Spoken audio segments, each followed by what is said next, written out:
नमस्कार बच्चों, हमारे चैनल पर आपका स्वागत है। अगर आप हमारे चैनल पर पहली बार आए हैं तो इसे जरूर सब्सक्राइब करें और नई वीडियो की नोटिफिकेशन के लिए बेल बटन जरूर दबाएं। हेलो चिल्ड्रन, आज हम पढ़ेंगे सब्जेक्ट हिंदी क्लास। जल ही जीवन है।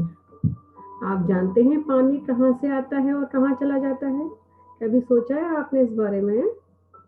सोचा तो नहीं हो रहा, पर पढ़ा जरूर है। भूगोल में हमें इसके बारे में बताया जाता है, जिसे कहते हैं जल चक्र, वाटर साइकिल। आइए वाटर साइकिल के बारे में थोड़ी सी आपको जानकारी दी जाए। वर्षा का पानी सभी जगह जैसे तालाब, नदियों, नहरों, नालों में भर जाता है और जब सूरज की रोशनी पानी पर पड़ती है तो पानी वाष्प बनकर ऊपर आकाश की तरफ उड़ता है और ज़्यादा ऊपर जाने के बाद में वो ठंडी ठंडी बूंदों के रूप में परिवर्तित हो जाता है, जिसे हम वाटर वेपर भी कहते हैं, यानी वाष्प में बदल जाता है।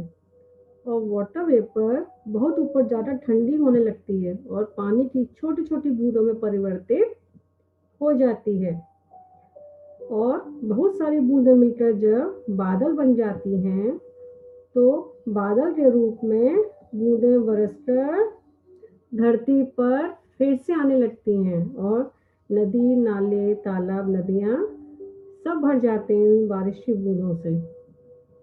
इसी तरह ये पूरा सर्कल, इसे कहते हैं वाटर साइकिल।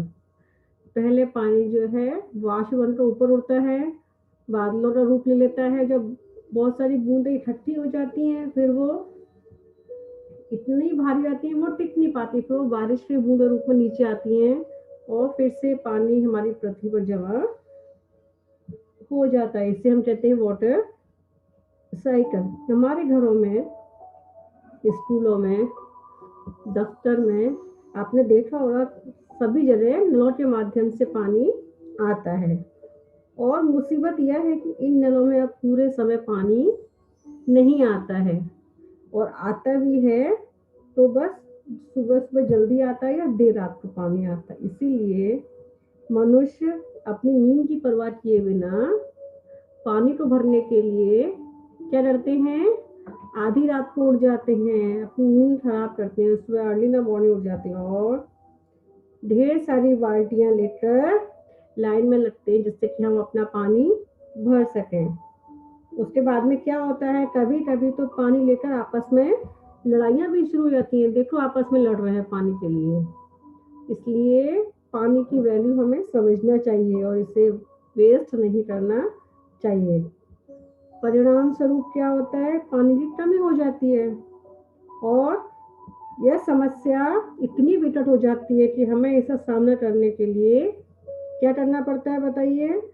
हमें इनसे बचने के लिए अपने घरों में मोटर लगानी पड़ती है और पाइपलाइन डालकर सभी घरों का पानी हम अपने घरों में ले लेते हैं। ये देखिए पाइपलाइन के थ्रू हम मोटर लगाते हैं और जिससे और घरों का पानी हमारे घर में आ जाता है, जिससे क्या है सबको पानी नहीं मिल पाता है और सबको इस समस्या का सामना करना पड़ता है।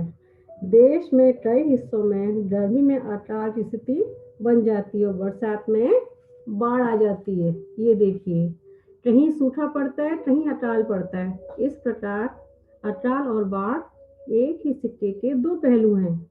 इन्हें ठीक से समझना जरूरी है, तभी हम इन समस्याओं से छुटकारा पा सकते हैं, इनका समाधान खोज पाएंगे। जैसे हम गुल्लक में पैसे जमा करते हैं, आप सभी जानते हैं, ताकि जरूरत के समय हम उन पैसों का प्रयोग कर सकें।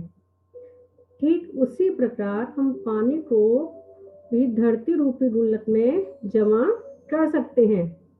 कैसे जमा कर सकते हैं धरती रूपी गुल्लक में?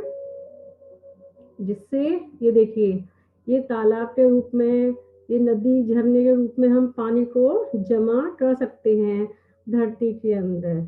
जिससे क्या होगा, ये पानी है ये हमारी धरती के अंदर चला जाएगा और हमारे गांव, हमारे शहर में जो छोटे छोटे तालाब झीलें होती हैं, ये सब धरती गुल्लक के रूप में पानी भरते हैं। इनमें जमा पानी जमीन के अंदर रिसकर नीचे छिपे जल भंडार में सुरक्षित हो जाता है। इससे हमारा भूजल भंडार भी समृद्ध हो जाता है। पानी का खजाना हमें दिखाई नहीं देता, लेकिन इसी खजाने से हम पूरी साल भर उपयोग में लाते हैं पानी को। इसी पानी का यूज करते हैं हम लोग जो है। देखिए अब हम लोगों ने क्या किया है, आप जानते हैं, हमने जमीन के लालच में क्या किया, हमने तालाबों, झीलों, कचरे से पाट कर हमने उसको समतल बना दिया है, जिससे कि उस जमीन पर हम बिल्डिंग बना सकें, बड़ी बड़ी मार्केट बना सकें, कॉम्प्लेक्स बना सकें। इसी लालच के कारण हमने पानी की समस्या का सामना हम ही सबको करना पड़ता है, क्योंकि ये समस्या भी हमने ही पैदा की है। इसलिए हमें तालाबों, नदियों की सुरक्षा करनी चाहिए। उनको क्या करना चाहिए, उनको पाटना नहीं चाहिए कचरे से, बल्कि हमें और नदी, तालाब, नहरें, कुएं बनाने चाहिए, जिससे कि पानी बरसात के मौसम में जमीन के अंदर जा सके। ये देखिए, day without water, can you imagine? पानी के बिना एक दिन रह सकते हैं क्या? पानी इज अ वैल्यूएबल थिंग। पानी सबसे जरूरी है, जल ही जीवन है। इसलिए हमें अपने आसपास के जल स्रोतों की, तालाबों की, नदियों की देखभाल अच्छी तरीके से करनी चाहिए। तभी हम इस पानी की समस्या से जूझ पाएंगे। इससे हम क्या कर पाएंगे बताइए? हम इससे इस समस्या को दूर कर पाएंगे।